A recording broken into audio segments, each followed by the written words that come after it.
Coming to you from an undisclosed location somewhere deep in the heart of the Santa Monica Mountains, I'm your intrepid host, L.A. Marzulli. Today is September 20th. This is On the Trail of the Nephilim. Folks, we'll get into this and so much more after a word from our sponsor, Virtual Shield. Apple has just announced a controversial new security update. The tech giant stated that they will scan every iPhone, iPad, and Apple computer connected to iCloud for illicit materials. Nearly 100 policy and rights groups have already come out against the update. But Apple isn't the only company doing this. Most tech giants breach your privacy in multiple ways, but you can fight back by using a VPN. This is why I love Virtual Shield. Virtual Shield adds an extra layer of security to any online account. It routes a user's online activity through their encrypted virtual tunnels. This prevents hackers, corporations, and your ISP from tracking you anywhere on the internet. Virtual Shield is my favorite. I highly recommend Virtual Shield get 50% off today by using the link www.virtualshield.com/LA. Once again, that's www.virtualshield.com/LA. Thanks for keeping it right here on the Trail of the Nephilim. If you want to see politics, prophecy, and a supernatural report, where I really get into the whole political landscape, and there's lots going on. I can't talk about it here, but I can talk about it on Rumble, BitChute, and Roku. So please check that out. Those are our sites, Rumble, BitChute, and Roku. The link should be below in the text box. Of course, it's below Virtual Shield. Many people have asked me what's going on with the house. Here's the house. It's in the Santa Monica Mountains, and it's a gigacrete house, and it's coming along very nicely. We actually have all the tar paper on, the skylights in, and we're excited about moving back. This is from, actually, this never made it into any of the films, but I think you'll find it interesting. And if you want to avail yourself on all 7 of them, go to streaming.lamarzulli.net, streaming.lamarzulli.net. But what I want to talk about today, there's so much nonsense out there. It's really hard to find out what the truth is. And I say this all the time. What is the truth? Well, so we're down in Inca, I-C-A, all right, Ica, Peru. And we're down there looking at the elongated Chongo skull. You can see one of them behind me. That's not the Chongo skull. That's a model, by the way, made by our good friend Joe Taylor. It's a 1-to-1 model. And right next to it, right there, you can see the baby, which we unwrapped, a 2,000-year-old mummy skull. Who gets to do that? But I digress. So these are called the Inca Stones. And of course, you see authentic engraved stones of Ica, Peru. Well, we've got a different take on that. This is the shot of inside the museum. That's Cabrera's father. And it's like set up as a shrine. Now, I've been there like 3 different times. The last time I was there, I just kept my mouth shut. He looked at me and said, "Have you been here before?" And I said, "I don't remember," which I used the Hillary Clinton line there. But there's all sorts of stuff wrong with this, and I'll get into that. And why am I doing this? Because in archaeology, sometimes things are presented. For instance, and I digress here just a little bit, a few years back in Israel, there was all this hubbub about the Jesus ossuary, a bone box. An ossuary is a bone box. So what they would do in ancient times in Israel is they would lay out the body would decay, the flesh would go back, the flesh would basically rot, decay, whatever, and they would go back 3 or 4 or 5 years later, take the bones and put them in an ossuary.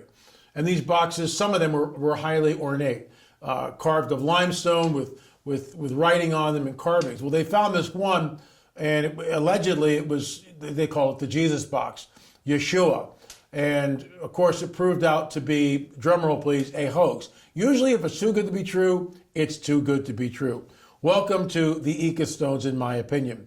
This is right out of Wikipedia. Peruvian physician Javier Cabrera was presented with a stone that had a card picture of a fish, which Cabrera believed to be of an extinct species. This is how it all began. Now, some of these stones are real, and they are found in situ with provenance in graves, usually in Paracas, okay? And archaeologists find these things, but that's where it goes off the rails.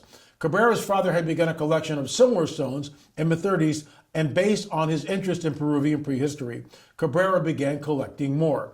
He initially purchased more than 300 stones from two brothers, who also collected pre-Incan artifacts and claimed they had unsuccessfully attempted to interest archaeologists in them. Cabrera later, and I know you can't read it, but that's okay. Behind me, it's kind of washed out. But Cabrera later found another source of the stones, a farmer named Basilio, who sold him thousands more. Cabrera's collection burgeoned, reaching more than 11,000 stones in the 70s. Cabrera published a book, The Message of the Engraved Stones of Ica, on the subject, discussing his series of the origins and meaning of the stones. In this, he argued that the stones were evidence that man is at least 405 million years old, and for what he calls glyptolithic man, humans from another planet. He said that through transplantation of cognitive codes to highly intelligent primates, the men from outer space created new men on the earth. What does that sound like to you? Panspermia. The Ecostones achieved a greater popular interest when Cabrera abandoned his medical career and opened a museum to feature several thousands of the stones in 1996. In 73, during an interview with Eric von Daniken, and this is where Basilio's last name is Ushuya. I'm totally messing that up, I'm sure. I can dim this down just a little bit. Now you still can't see it, but let's move on. Stated that he had faked the stones that he had sold, that he gave to Cabrera by copying the image from comic books, textbooks, and magazines. Later, Basilio recanted the forging story during an interview with a German journalist, saying that he had claimed they were a hoax to avoid imprisonment. In 1977, during the BBC documentary Pathway to the Gods, Basilio produced an Inca Stones with a dentist's drill and claimed to have produced a fake patina by baking the stones in cow dung. That same year, another BBC documentary was released with a skeptical analysis of Cabrera's stones. So this is really nothing new. The bottom line is this, that we visited one of the creators of the stones, and I'll show you that clip tomorrow. So why am I bringing this to the forefront? The stones have been used by some young Earth creationists to claim that humans lived in proximity with dinosaurs. So what they're doing is they're taking the Inca stone that shows a man and a dinosaur together, all right? And they're using this as proof that men lived side by side with dinosaurs. Now, I get that. And if you're a young earthist, no apologies. We're just looking for the truth here. You may believe in the young earth, and you can believe whatever you want to. I don't believe in a young earth. I am not a young earth creationist. I believe in very old earth. And many of the early church fathers believed in that also. The rabbis believe in it. Something happened between Genesis 1 and, the earth was without form. So it's there. Without form and void, the spirit of the earth hovered over. So something cataclysmic happened. The fall of the enemy, the fall of a dragon? In my opinion, absolutely yes. But let's move on here.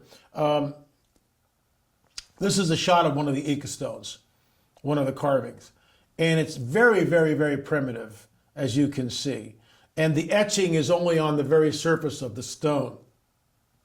This is one of the stones that was literally carved right in front of my eyes. So here's one of the Inca stones in the museum. And here is one of the stones that was carved right in front of me. Very crude, very primitive, very crude, very primitive. So the bottom line is this, and here's another one of the stones, and that's a dinosaur. I actually bought the stone, and it was in my collection here before the house burned in 2018, so I lost that. But it was carved right in front of my eyes, which was just absolutely incredible. So why am I getting into this? Because believers in ancient astronauts have also attempted to use the stones as evidence of a lost advanced civilization brought to man from other planets. So they're using this as proof that men and women walk with dinosaurs. But the bottom line is, what if they're hoaxes? Tomorrow I'll show you a clip. I think you'll find that interesting. And the reason why I'm doing this is because there's a lot of nonsense out there. So right here on the trail of the Nephilim, we are always looking for the truth. What is the truth? You can avail yourself of all seven by going to lamarzulli.net, lamarzulli.net, or go to streaming.com lamarzulli.net. Download all 7, binge watch them. There's so much information. There's so many places that we visited, and we'll get into all of this in upcoming adventures. I want to talk right now about our UFO update, and I think you'll find that interesting. Remember, Pentagon UFO unit in the Spotlight report mentions off-world vehicles not made on this earth. If they're not made here, where, pray tell, were they made? And that's why we're on this. So this came in from Marvin over the weekend. LA, thanks for all you do. I watch every episode of your pp&s videos on your site. I have a conjecture question about the UFO breeding program. Since it appears that the UFO phenomenon is working for the fallen one, it seems that there could be some implications of the UFO breeding program that might be in play. 1. Creation of modern-day Nephilim to infiltrate or invade the human society. 2. Since when Satan was cast and took a third of the angels with him, his forces are outnumbered 2 to 1. Breeding Nephilim gives him some lower quality additional forces, and when they die, he can provide the demonic Nephilim spirits with avatar bodies so they can still be part of his forces.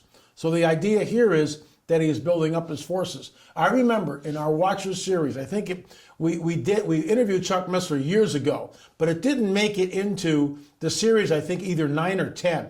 And again, you can go to streaming.lamarzulli.net and watch that. But I asked Chuck, and he passed away several years ago, and we miss him greatly.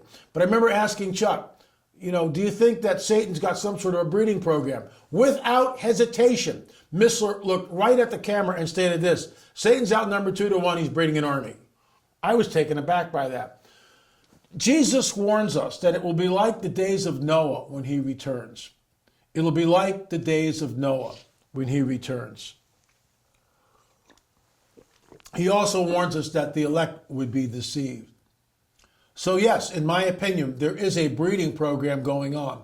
In our film, UFO Disclosure, The Coming Great Deception of a Luciferian Endgame, we sit down with Al Matthews, who has an encounter with this woman with these dark glasses on. Spoiler alert. The bottom line is when she takes those glasses off, her eyes shift. Did Al have an encounter with a hybrid entity? In our opinion, absolutely. We've had other reports from people that have had encounters with hybrids. Dr. David Jacobs talks about this in his book, Walking Amongst Us. They are here. So Jesus warns us, it'll be like the days of Noah when he returns. What differentiates the days of Noah from any other time in history is the presence of fallen angels doing the unthinkable, creating a hybrid being known as the Nephilim. They're not giants, they're different. He's perfected it, and he's doing it through genetic manipulation. Thanks so much for watching On the Trail of the Nephilim. Tomorrow we'll show you never before seen footage of when we actually went to one of the creators of the Ecostones. I think you'll find it interesting. Thanks so much for watching. We'll see you on the air or in the air.